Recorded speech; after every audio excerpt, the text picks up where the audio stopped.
दोस्तों आइए बात करेंगे इस वीडियो के अंदर दो ऐसे चेहरे के बारे में जिससे आने वाले इलेक्शन के अंदर एमआईएम पार्टी इंट्रोड्यूस करने वाली है विधानसभा चुनाव में या लोकसभा चुनाव में। इसका कंफर्मेशन अभी हुआ नहीं है क्योंकि ये पॉलिटिक्स और राजनीतिक घराने से ताल्लुक़ रखते हैं, इसीलिए इनसे उम्मीदें बहुत ज़्यादा है, इनके बारे में चर्चाएँ बहुत ज़्यादा है और इसको लेकर जो है एक ये बातें और ये राय लोग कर रहे हैं कि जैसे ही इलेक्शन में उतरेंगे वैसे ही इनकी जीत यकीनी मानी जा रही है। कौन है वो दो चेहरे, एक एक करके हम बात करेंगे दोस्तों। सबसे पहले हम बात करेंगे अकबरुद्दीन ओवैसी साहब के लड़के नूरुद्दीन ओवैसी साहब के बारे में और फिर उसके बाद बातें करेंगे एमआईएम के दूसरे एमपी के बेटे के बारे में। खैर सबसे पहले हम बात करते हैं दोस्तों नूरुद्दीन ओवैसी साहब के बारे में। हैदराबाद से तेलंगाना से ताल्लुक़ रखते हैं और तेलंगाना के अंदर अगर अभी टोटल एमएलए की अगर बात की जाए एमआईएम पार्टी की तो वो 7 एमएलए है। टोटल सीट की अगर बात की जाए तो 119 विधानसभा सीट है और 119 विधानसभा सीट में से सिर्फ और सिर्फ 7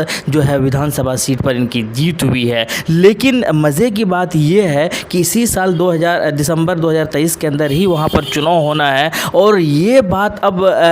ज़ोरों पर है कि एमआईएम जो है 10-12 सीट पर चुनाव नहीं लड़ेगी, जो कि 10-12 सीट पर ही चुनाव लड़ती हुई आ रही है 2009 से और लगातार 2009 से 7 सीट पर जीत हासिल करते हुए आ रही है। इसीलिए अब ये माना जा रहा है, हालांकि एमआईएम के अधिकारियों की ये घोषणा भी है कि हम सीटों पर बढ़ोतरी करेंगे और अकबरुद्दीन ओवैसी साहब ने तो ये भी कह दिया था कि 50 सीट के आसपास जो है हम लोग चुनाव लड़ने वाले हैं और उनमें से 15 सीट पर जीत दिखाई जा रही है या 15 सीट पर जो है हम लोग जीत हासिल कर रहे हैं। अगर अब बात ये हो रही है कि क्या एमआईएम के पास कोई प्लान है जिसके बेसिस पर ये कह रहे हैं कि हम सीट में बढ़ोतरी करेंगे और सीट जीतेंगे भी और कैंडिडेट भी बढ़ाएंगे, तो सवाल ये खड़ा होता है क्या नूरुद्दीन ओवैसी जो अकबरुद्दीन ओवैसी साहब का लड़का है क्या वो इस बार पहली बार चुनावी मैदान के अंदर आएंगे 2023 के अंदर दिसंबर में जब विधानसभा चुनाव होगा तेलंगाना के अंदर, क्या वो पहली बार एमआईएम को रिप्रेजेंट करेंगे और एमआईएम उसको टिकट देंगे? क्या इस चीज़ को भी लेकर लोग बातें कर रहे हैं, क्या इसके अंदर कितनी सच्चाई है, क्या सही माने में लोगों के सामने आकर जो है वो चुनावी मैदान के अंदर आएंगे और जीतेंगे? इसके ऊपर भी सवाल खड़ा हो रहा है, लोग बातें कर रहे हैं। लेकिन एमआईएम लगातार कह रही है कि हम 15 सीट जीत रहे हैं जो है इस बार जो आने वाले इलेक्शन है तेलंगाना के अंदर विधानसभा का, वहां पर 15 के आसपास सीटों पर जीत हासिल कर रहे हैं, ज़्यादा सीटों पर अपना उम्मीदवार उतारेंगे और इस तरीके की बातें कर रहे हैं। तो क्या यही सवाल एक बार फिर से खड़ा हो रहा है, क्या नूरुद्दीन ओवैसी इस बार पहली बार जो है एमआईएम जो है उनको टिकट देगी और नूरुद्दीन ओवैसी साहब जो है एमआईएम को जीत दिलाएंगे और दिला पाएंगे, या फिर उनको रोक कर रखा जाएगा लोकसभा चुनाव के लिए, क्योंकि अगले साल 2024 के अंदर लोकसभा चुनाव भी है। अभी फ़िलहाल अगर बात की जाए तो पेशे से वो डॉक्टर है और डॉक्टर के बाद जो है मैनेजमेंट संभाल रहे हैं, जितने भी ओवैसी हॉस्पिटल ओवैसी कॉलेजेस वगैरह है उन सब का जो है देखरेख कर रहे हैं, मैनेजमेंट का काम कर रहे हैं। लेकिन साथ के साथ याद रहे अकबरुद्दीन ओवैसी साहब जो है पहले वो यही मैनेजमेंट का काम करते हुए आ रहे हैं, साथ के साथ जो है एमएलए भी बनते हुए आ रहे हैं। क्या उसी तरीके के या उसी के नक्शे कदम पर नूरुद्दीन ओवैसी साहब भी चलने वाले हैं कि वो भी मैनेजमेंट का काम भी संभालें, साथ के साथ एमएलए बनकर लोगों की खिदमत भी करें? ये भी एक बहुत बड़ा सवाल खड़ा हो रहा है और बहुत जल्द जो है इनको जवाब भी मिलने वाला है। लेकिन हम दूसरे बात कर रहे हैं उनका जो ताल्लुक़ है, उस नौजवान का जो ताल्लुक़ है वो है महाराष्ट्र से। महाराष्ट्र की अगर अभी बात की जाए दोस्तों तो महाराष्ट्र के अंदर टोटल वहाँ पर 2 ही एमएलए है 288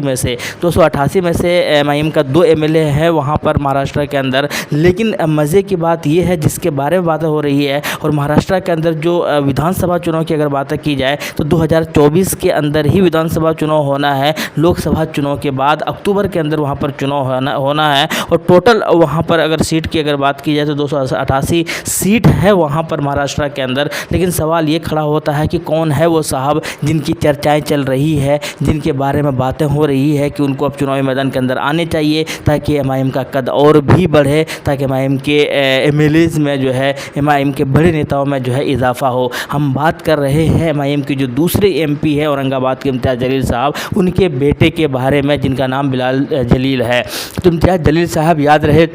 पहले एमआईएम के ही विधायक हुआ करते थे और उसके बाद जो है वो एमपी बने दूसरी बार में। तो क्या एमआईएम के जो एमपी के जो लड़के हैं बिलाल जलील साहब, क्या उनको जो है इस बार एमआईएम टिकट दे रही है विधानसभा चुनाव में, जब वहाँ पर 2024 के अंदर अक्टूबर में चुनाव होगा? इसके ऊपर भी बातें हो रही है। तो ये दो ऐसे चेहरे हैं दोस्तों जिनके बारे में खूब लोग बातें कर रहे हैं, खूब लोग चर्चाएँ कर रहे हैं, क्योंकि नौजवानों के ये एक तरीके के चहेते बन रहे हैं। यूथ है ये खुद नौजवान है और इस तरीके से इनके पीछे बहुत सारे नौजवानों का हाथ भी है, बहुत सारे नौजवानों के चहेते भी है, नौजवानों का डिमांड भी है कि एमआईएम के खेमे में, एमआईएम के पार्टी में जो है इस तरीके के नौजवानों को टिकट मिलना चाहिए, क्योंकि ये लोग राजनीतिक घराने से ताल्लुक़ रखते हैं, इनके ऊपर जिम्मेदारियाँ बड़ी है, इनकी समझ ज़्यादा है पॉलिटिक्स को लेकर और पॉलिटिक्स में आना चाहिए ताकि एमआईएम के कद में भी इजाफा हो, एमआईएम के आंकड़े में भी इजाफा हो और एमआईएम का जो एक परचम है वो भी बुलंद रहे। तो अब ये देखना है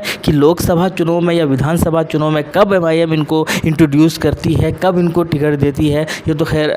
शायद एमआईएम वाले ही डिसाइड करेंगे। लेकिन जिस तरीके की चर्चाएं चल रही है वो काफ़ी मज़ेदार है और देखना बड़ा दिलचस्प और इंटरेस्ट भी है कि कब इनको टिकट मिलती है और किस चुनाव के लिए मिलती है, क्या लोकसभा चुनाव के लिए या फिर विधानसभा चुनाव के लिए, ये आने वाले वक्त में ही पता चलेगा। आप क्या क्या कहना है कमेंट सेक्शन में ज़रूर बताइएगा। मिलते हैं नेक्स्ट वीडियो में। थैंक यू, जय हिंद, लव यू।